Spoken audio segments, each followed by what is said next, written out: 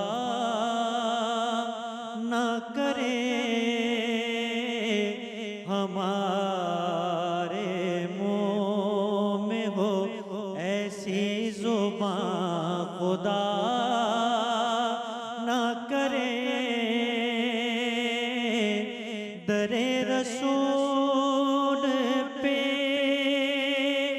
ایسا کبھی نہیں دیکھا در رسول پہ ایسا کبھی نہیں دیکھا کوئی سوال کرے اور وہ عطا نہ کرے کوئی سوال کرے اور وہ عطا نہ کرے اور مدینے جا کے نکلنا نہ شہر سے باہر خدا نہ خواستہ یہ زندگی وفا نہ کرے اور کہا خدا نے بخشش کی بات میں محشر میں میرا حبیب کرے کوئی دوسرا نہ کرے خدا کا ذکر کرے ذکر مصطفیٰ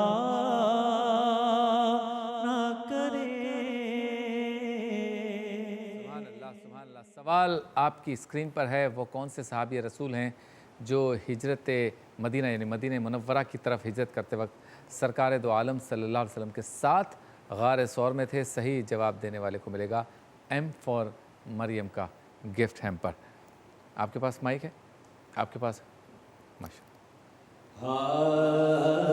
رونق زندگی آپ ہیں رونق زندگی آپ ہیں رونق زندگی آپ ہیں میری ساری خوشی آپ ہیں میری ساری خوشی آپ ہیں میرے دامن میں زہرا کی خیرات ہے میرے دامن میں زہرا کی خیرات ہے کیوں مجھے کو کمی آپ ہیں کیوں مجھے کو کمی، آپ ہیں آپ ہیں شاہ خیبر شکن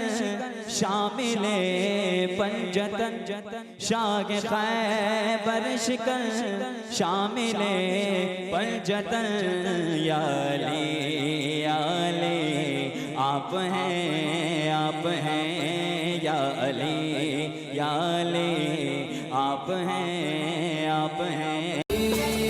سلام علیکہ یا رسول سلام علیکہ۔ خوش آمدید، چلتے ہیں اس سیگمنٹ کی جانب جس میں روحانیت پہ گفتگو ہوتی ہے، وظائف پہ گفتگو ہوتی ہے۔ سیگمنٹ کا نام ہے روحانی گلدستہ۔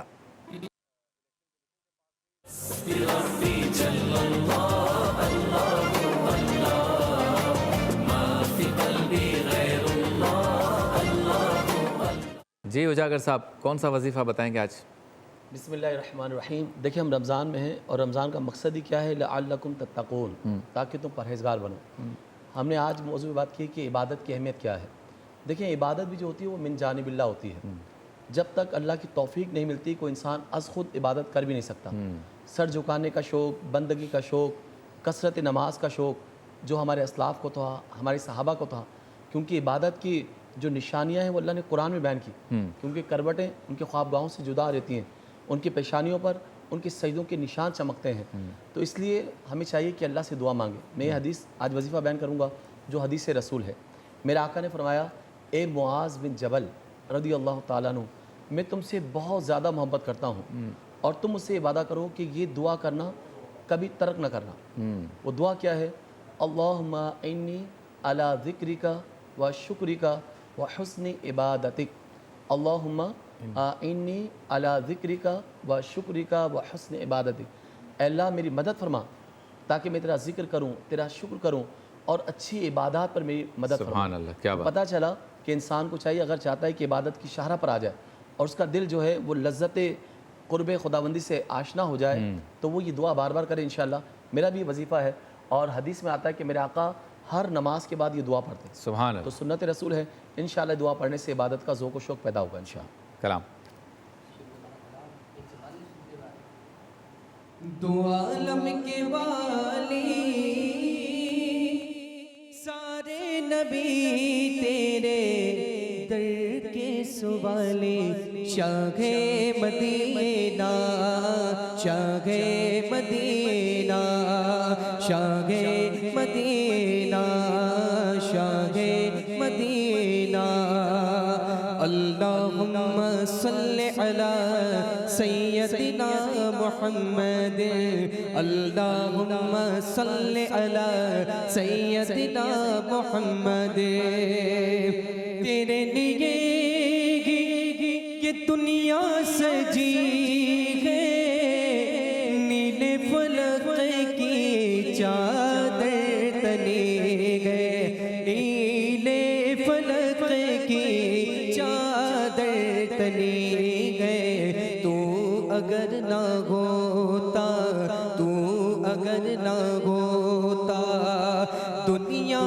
تھی خالی، سارے نبی تیرے در کے سوالی، شاہ مدینہ شاہ مدینہ۔ اللہ اکبر اللہ اکبر، اللہ اکبر، اللہ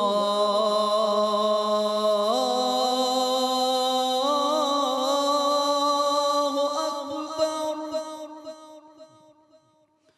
اشہد ان لا الہ الا اللہ،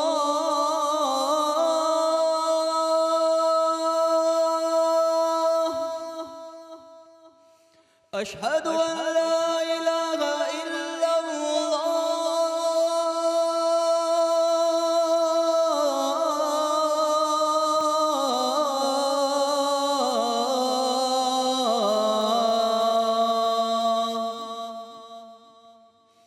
اشہد ان محمد رسول اللہ،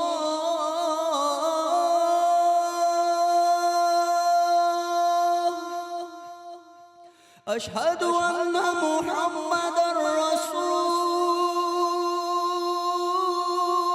الله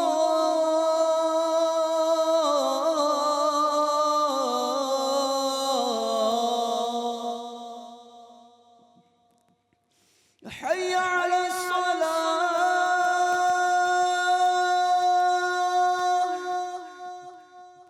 حي على الصلاة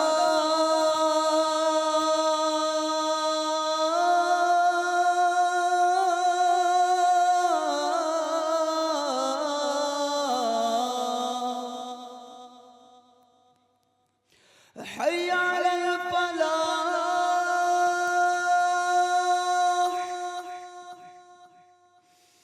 حي على الفلاح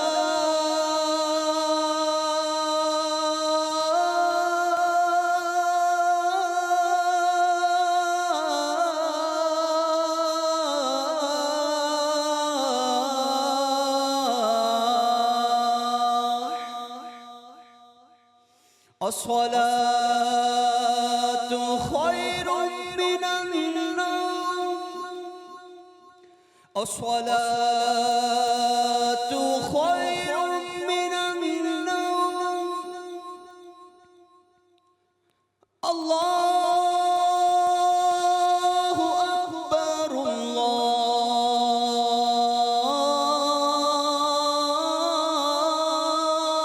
أكبر لا إله إلا الله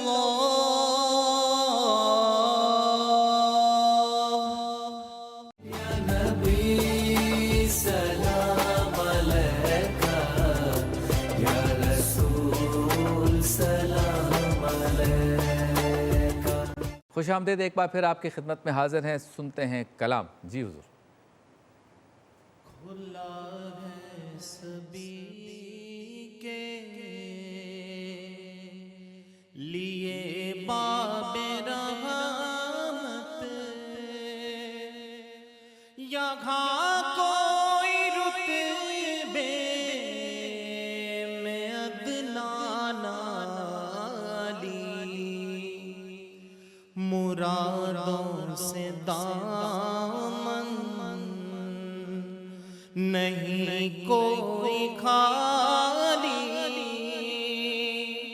قطاریں لگائے کھڑے ہیں سوالی قطاریں لگائے کھڑے ہیں سوالی جو پوچھا ہے تم نے کہ میں نظر کرنے کو کیا لے گیا تھا تو تفصیل سن لو. تھا نعتوں کا ایک ہار اشکوں کے موتی تھا نعتوں کا ایک ہار اشکوں کے موتی درودوں کا گجرا سلاموں کی ڈالی. سبحان اللہ سبحان. میں پہلے جب مدینے گیا تھا تو تھی دل کی حالت تڑپ جانے والی. وہ دربار سچ مچ میرے سامنے تھا. واہ واہ واہ. میرے سامنے تھا وہ دربار سچ مچ میرے سامنے تھا. ابھی تک تصور تھا جس کا خیالی. سبحان اللہ. میں ایک ہاتھ سے دل سنبھالے ہوئے تھا